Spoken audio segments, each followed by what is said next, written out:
Hey, my fault. I'm over here like talking, you know, so I forget I'm not even over here recording.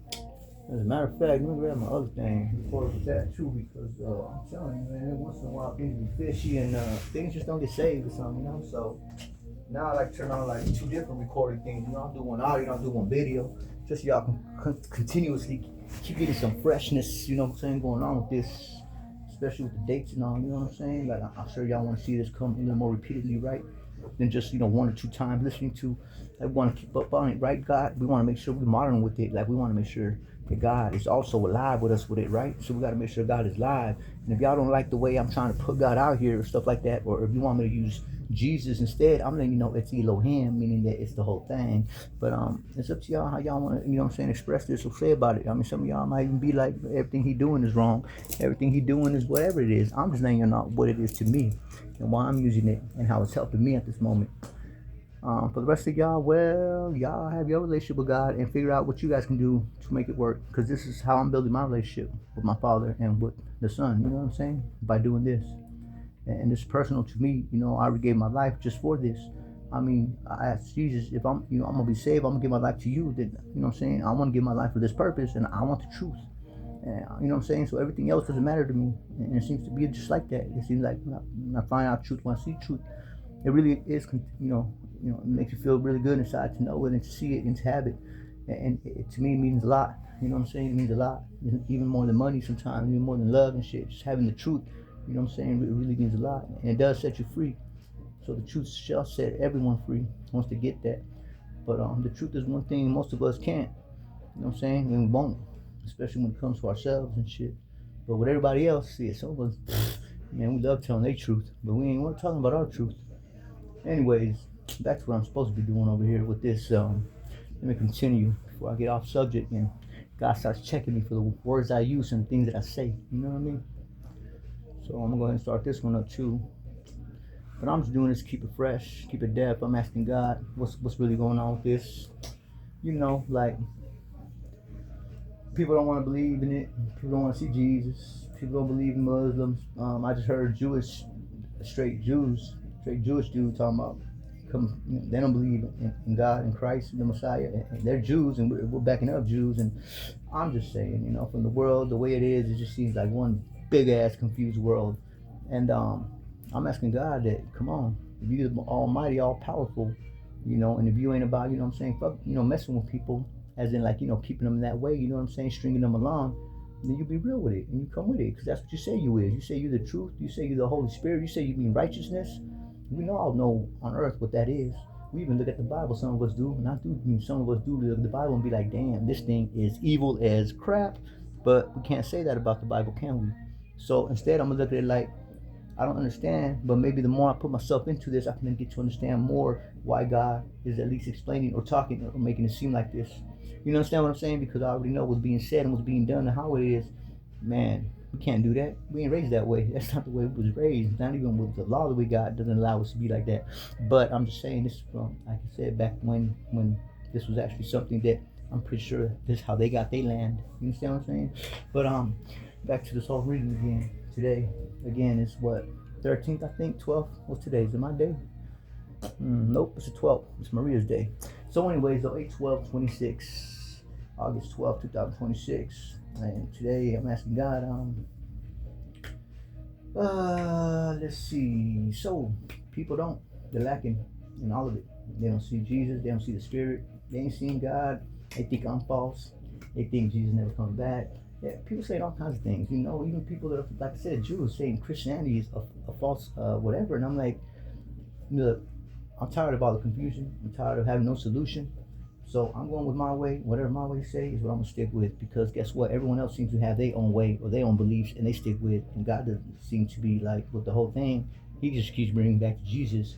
But then the guy that's Jewish told me that the Old Testament is what stands, not the new one, because the new one is false, but the old one is real. And I'm just like, well, I don't know how to feel, because I know I feel the Spirit at this moment. I know I feel like I definitely am interacting with something that's giving some type of magic, involved in this, because I don't know the magic, but I can see where it actually is involved and stuff, right?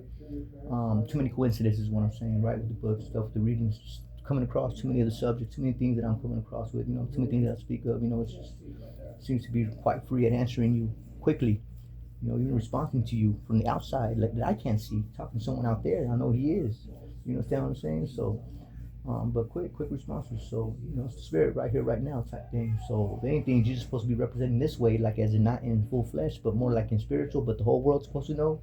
Well, until the United States let the whole world know, yeah, it's happening, yo. Don't miss it, you know what I'm saying? Some of us like this don't really get that gift to come out and just be like, let's persist with what happened. In reality, I got it from the captain. So I don't even want to call it luck. It's time, or it's just stuck Chuck.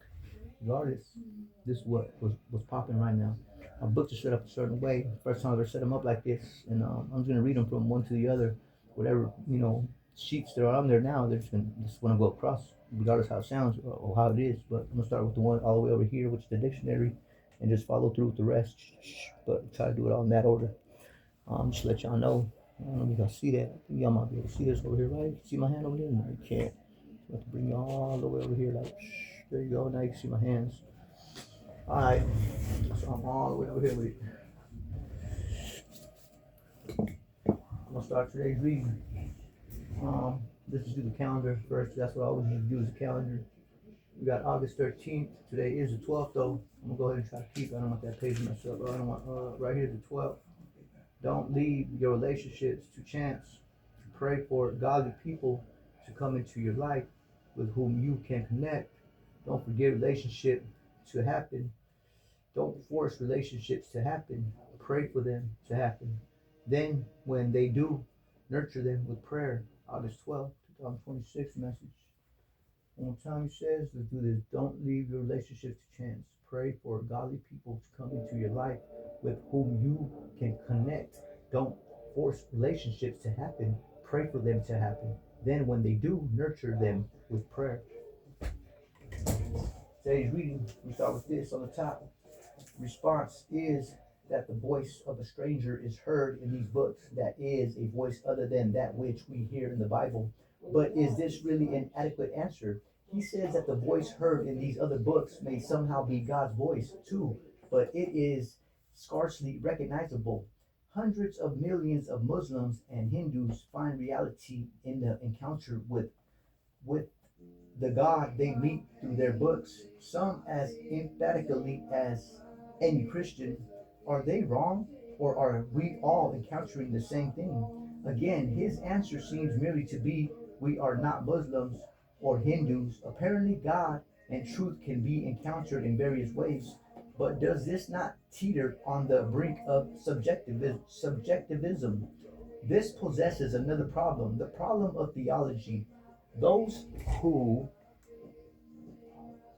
maintain that revelation is personal are nevertheless very concerned about correctly defining belief or stating correct doctrinal understandings, while insisting that faith is not belief in doctrinal proposition. Barth and Bruner, for example, argued over such issues as the nature and status of the image of God in humans, as well as the virgin birth and the empty tomb. Presumably, each felt he was trying to establish the true doctrine in these areas. But how are these doctrinal propositions related to or derived from the non-propositional revelation? There is a problem here. Bruner has insisted that there are no revealed truths, but there are truths of revelation. Doctrine, he insists, has token is indissolubly connected with the framework it represents. That is our personal encounter with God. He also says that God does not deliver to us a series of lectures in dogmatic theology or submit a confession of faith to us, but he instructs us authentically about himself. He tells us authentically who he is and what he wills for us and from us. This almost sounds like the revealed truths that Bruner has taken great pains to avoid. And what is the nature of the indissoluble connection between doctrine and encounter if there is no revealed truth? His response is to introduce an analogy between doctrine and the sacrament of the Lord's Supper, as the Lord himself is present in with and under the elements, which are the token of the sacrament. So the Lord is present in, with, and under the doctrine, which is the token of the encounter. His presence cannot be maintained without the doctrine. There are several problems with this analogy. One is that it tries to explain the obscure by the more obscure, a conception of the Lord's Supper based on now obsolete or at least incomprehensible metaphysics. But apart from this, there is still a difficulty. It is one thing to say that the presence of the Lord cannot be maintained without the doctrine, but how is the doctrine arrived at? How is it derived from the encounter? How does one establish the Brunner's form of the doctrine is more correct than Barth's? Bernard Ram has pointed out that Barth has somehow derived 6 million words of proposition in the church dogmatics from non-propositional encounter. Ram remarks that the relationship of the doctrinal statements and the encounter is in a poor state of integration within neo-orthodoxy. John Newton Thomas speaks of the anomalous state of Scripture. In Barth's thinking, revelation is maintained to be non-propositional, and yet the words of Scripture somehow express its cognitive content. Thomas complains that Barth proceeds to settle doctrinal issues by quoting the Bible in the same fashion as does the fundamentalist, whose views he has rejected. This is not to suggest that there cannot be a connection between non-propositional revelation and propositions of truth, but that this connection has not been adequately explicated by neo-orthodoxy. The problem derives from making a disjunction between propositional and personal revelation. Revelation is not either personal or propositional. It is both, and what God primarily does is to reveal himself, but he does so at least in part by telling us something about himself. But do we not face the problem of impersonality when discussing proposition about God? Does not this give us I-it relationships rather than I-thou? The analysis implied by these two expressions is both incomplete and misleading. There are actually two variables involved here. For the shift from I-thou to I-it involves a shift not only from personal to impersonal, but also from second to third person. Two other categories are needed, which we will call I-you and I-he, she. He, she, and I-you. Oh, because of homegirl. Okay, because of your wife. Yeah. It is possible to have second person language or language of address, which is very impersonal. I-you, the expression, hey, you, is an example. It is also possible to speak about a third person impersonal and even tenderness. That is I, he, she language. When we need not turn persons into things, when we shift from speaking to them to speaking about them. Thus, propositions about God need not be impersonal. Scripture as revelation, if revelation includes propositional truths, then it is of such a nature that it can be preserved. It can be written down or inscripturated, and this written record, to the extent that it is accurate reproduction of preservation. Jesus was not an escapist. He didn't advocate a monastic lifestyle. He didn't give his disciples a plan for hiding insulation after storing up food, weapons, and anti-government literature in remote caves. His request to God for them was simple. I'm not asking you to take them out of the world, but to keep them safe from the evil one. This world system is not static. It is dynamic, active, and ever-changing. Satan, the ruler of the earth, 1 John 5:19, uses the world's system against Christians to displace their love for God and replace it with love for the world. The world's approach goes something like this. Hey, you're surrounded on every side. You might as well just go along with the rest of us instead of trying to act like some holier than thou puritanical prude. But we are warned against this. James wrote to the early Christians, you adulterers, don't you realize that friendship with this world makes you an enemy of God? I say it again, if if your aim is to enjoy this world, you can't be afraid of God. James 4:4. Flirting with the world is a dangerous romance that can lead us to compromise our love for God. However, in our pursuit to find pleasure in the things of the world, the opposite will happen. Happiness will elude us, and since we're now creatures of eternity, Ecclesiastes in 3:11, nothing in the worldly system will satisfy us. The pursuit may be alluring, but it's really a trap. The most miserable Christians I know are worldly ones. They are like fish trapped in a net, still live, but bound up, immobilized, and unproductive, and healed for destruction if they don't break free. When Napoleon and his men marched endlessly through the burning Egyptian desert during his ill-fated attempt to conquer that ancient land, the soldiers were thirsty for water. As they trudged onward, someone shouted from their ranks, "Water, water, water!" Lifting their eyes to the horizon, the men saw what seemed to be a lake on oasis in the middle of the desert. Its waters shimmered and sparkled in the desert sun, inviting them to come and be refreshed. However, as the soldiers ran towards them, the waters receded. Their second discovery was the correct one. It wasn't a lake at all, but a deceptive mirage of the desert. The world's allurements never quit satisfy. Their elusive images are only mirages. Disciples of Jesus are called to be part of a countercultural of sort, to live in but not be of the world. We're surrounded by the world systems, but Jesus prayed that we won't be swallowed up by it. Paul tells us in Romans that staying holy in an unholy world requires a change in our disbelievers' fate.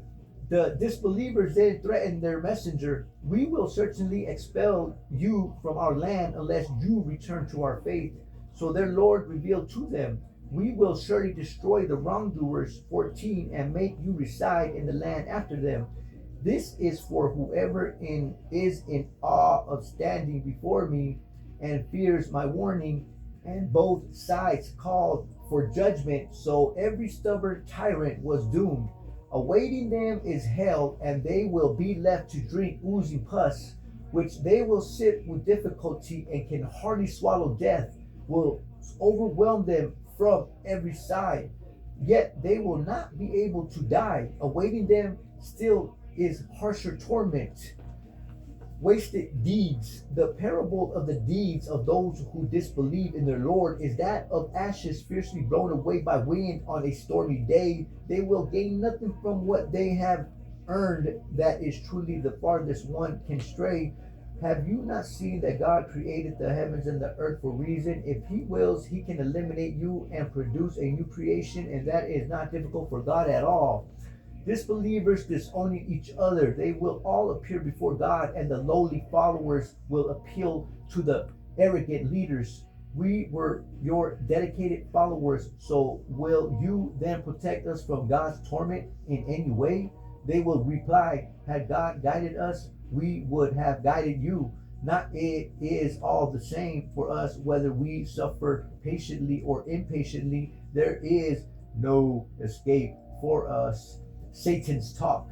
And Satan will say to his followers after the judgment has been passed, "Indeed, God has made you a true promise. I too made you a promise, but I failed you. I did not have any authority over you. I only called you, and you responded to me. So do not blame me. Blame yourselves. I cannot save you, nor can you save." Wait up. Nor can you save. Hold up. What was that? Nor can you save. Nor can you save me. Indeed, I denounce your previous associations of me with God in loyalty. Surely the wrongdoers will suffer a painful punishment. It says right here, I cannot save you, nor can you save me. Indeed, I denounce your previous association of me with God in loyalty. Surely the wrongdoers will suffer a painful punishment. Those who believe and do good will be admitted into gardens, under which rivers flow to stay there forever by the will of their Lord, where they will be greeted with peace. parable of good and evil words. Do you not see how God compares a good word to a good tree? Its root is firm and its branches reach the sky, always yielding its fruit in every season by the will of its Lord. This is how God sets forth parables for the people, so perhaps they will be mindful. And the parable of an evil word is that of an evil tree, uprooted from the earth, having no stability. The firm word, God makes the believers steadfast with the firm word of faith in this worldly life and in hereafter, and God leaves the wrongdoers to stray, for God does what he wills, reward of the ungrateful. Have you not seen those disbelievers who meet God's favor with ingratitude and lead their own people to their doom? In hell they will burn. What an evil place for settlement. They set up equals to God to mislead others from his way. Say, O prophet, enjoy yourself. Surely your destination is the fire. Order to the prophet, tell my believing servants to establish prayer and donate from what we have provided for them, openly and secretly, before the arrival of the day in which there will be no ransom or friendly connections. God's favors. It is who created the heavens and the earth and sends down rain from the sky, causing fruits to grow as a provision for you. He has subjected the ships for your service, sailing through the sea by his command, and has subjected the rivers for you. He has also subjected for you the sun and the moon, both constantly orbiting, and has subjected day and night for you. And he has granted you all that you ask him for. If you tire to count God's blessings, you would never be able to number them. Indeed, humankind is truly unfair, totally ungrateful. With me should be a land for the inheritance of my seed. Yea, the Lord hath covenanted this land unto me and to my children forever, and also all those who should be led out of their countries by the hand of the Lord. Wherefore I, Lehi, prophesy according to the workings of the Spirit which is in me, that there shall none come into this land, save they shall be brought by the hand of the Lord. Wherefore this land is consecrated unto him whom he shall bring, and if it so be that they shall serve him according to the commandments which he hath given, it shall be a land of liberty unto them. Wherefore they shall never be brought down into captivity. If so, it shall be because of iniquity. For if iniquity shall bound, cursed shall be the land for their sakes. But unto the righteous it shall be blessed forever. And behold, it is wisdom that